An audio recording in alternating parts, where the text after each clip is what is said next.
Good evening সবাইকে জানাই। তো এখন যে সময়টা হয়েছে গুড ইভিনিংও বলা যাচ্ছে না, আবার গুড নাইটও বলা যাচ্ছে না। যাই হোক, যেটা হোক একটা ভেবে নিও তোমরা, কারণ 8:30টার ওপর হয়ে গেছে টাইমটা। আমি অফিস থেকে এসেছি, এখনো ড্রেস চেঞ্জ করিনি, এসে কত কিছু খেয়ে পেলাম। কারণ এসে আমি ভিডিওটা অন করতে পারিনি একটাই কারণে, মানে এত শরীরটা খারাপ লাগছিল আর লেট হয়েছে আসতে, খুব রাগ হচ্ছিল যে আমি রথও দেখতে পেলাম না। আর রথ মানে জবে থেকে জব লাইফে ঢুকেছি, মানে রথ কেন কোনো কিছুই দেখতে পারি না দিনের দিন, মানে অদিনের দিন লোকের মুখে শুনতে হয়, এটাই হয়েছিল। তো এই দুর্গাপুজোটা বাদ দিয়ে, দুর্গাপুজোতে একটু ছুটিটা পাই। তো যাই হোক, বাড়ি এসে প্রথমে যেটা খেয়েছিলাম মায়ের হাতে দুধ চা, যেটা আমি ওই আলেকালে খাই, এখন দুধ চা খাওয়া অনেকটা বন্ধ করে দিয়েছি। চা বিস্কুট, সাথে ছিল গুড ফ্রেন্ডের আনা জিলিপি, যেটা আমি কদিন ধরে খাবো করছিলাম, সেটাও খাওয়া হয়ে গেছে। মা তারপরে আবার পাপড় হয়েছিল, ওটাও খেলাম। এখন আমরা সবাই মিলে একটু বেরোবো এই রাত দুপুরবেলা জগন্নাথ দর্শনে। আদৌ আমি জানি না জগন্নাথ দর্শন দেবে কি না দেবে, ঘুমিয়ে পড়লো কিনা তাও জানি না, তাও আমি বেরোবো তারকেশ্বরে। তারকেশ্বর এন্ট্রি নিলাম। এই যে এখানে কি সুন্দর পাখা পাখা মতো থিম করেছে, মানে সবাই আলটিমেট প্রসাদ খেয়ে ঠাকুরকে ঘুম পাড়িয়ে বাড়ির যাওয়ার পথে, আর আমরা ঘুরছি। ভাবা যায়? হ্যাঁ, আমরা ঠাকুরের ঘুম পাড়াতে এসেছি তো। দেখো এখানে কি সুন্দর জিলিপি, আরও কত কিছু প্রসাদ বিতরণ হচ্ছিল। এই দেখো সেই রথ, যে রথ দেখার জন্য এত রাত্রি এসেছি। হ্যাঁ, ঠাকুর সত্যি ঘুমিয়ে পড়েছে, কিছু করার নেই। ঠাকুরকে ডেকে আর কোনো লাভ টাভ নেই। হ্যাঁ যাচ্ছি, এখানে পুরো দদি কাদা হয়ে গেছে, যা তা অবস্থা।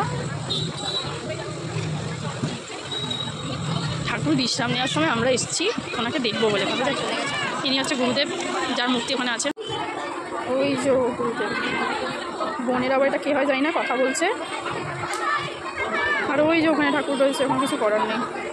বোনও বলছে চল, আমি বোধহয় দেখতে পেলাম একদিকে প্রসাদ দিচ্ছে, তো যদি পাই তাহলে মার জন্য নিয়ে যাব। দেখা যাক প্রভু আমাদের প্রসাদটাই মেলাই কিনা। এই তো যাচ্ছি, চল তোর পিছনেই তো যাচ্ছি।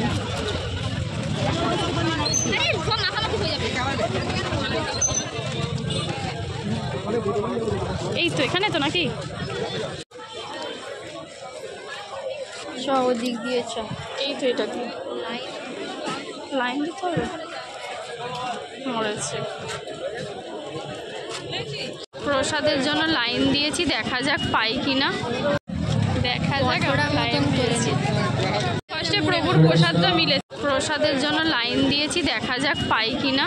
আমাদের গাড়ির কাছে এসে সবাই মিলে দাঁড়িয়েছি, যে বর চলে এসছে, বনু এটা এরকম খিচুড়ি বসে খেয়ে কতটা বেশি বেশি খাই, ভাগাভাগি চলছে। আমি একটুখানি খেলেই হয়, ব্যাস বাকিটা তো ঠেলে না নিয়ে গাড়িতে পড়ে যাবে। রাত্রিরে মা এখানে বানিয়েছে চিকেন প্রেশার। এখানেও তোমরা অনেকেই বলবে আমাকে, তাই জন্য আগে থেকেই বলেছি, যেহেতু টাইম হয়ে গেছে, এই দেখো 11টা বাজতে আর ওই 15 মিনিট থেকে 14 মিনিট বাকি, সেই জন্য এতটা রাত হয়ে গেছে বলে চিকেনটা আজকে মা প্রেশারে দিয়ে দিয়েছে কষিয়ে। ওখানে রয়েছে খিচুড়ি, মা দুপুরে যেটা বানিয়েছিল, আমার খেতে ইচ্ছে হচ্ছে বলে রেখে দিয়েছে। এখানে গরম গরম ভাত হয়েছে, এখানে মরা যেটা সব চিকেন, গরম গরম চিকেন।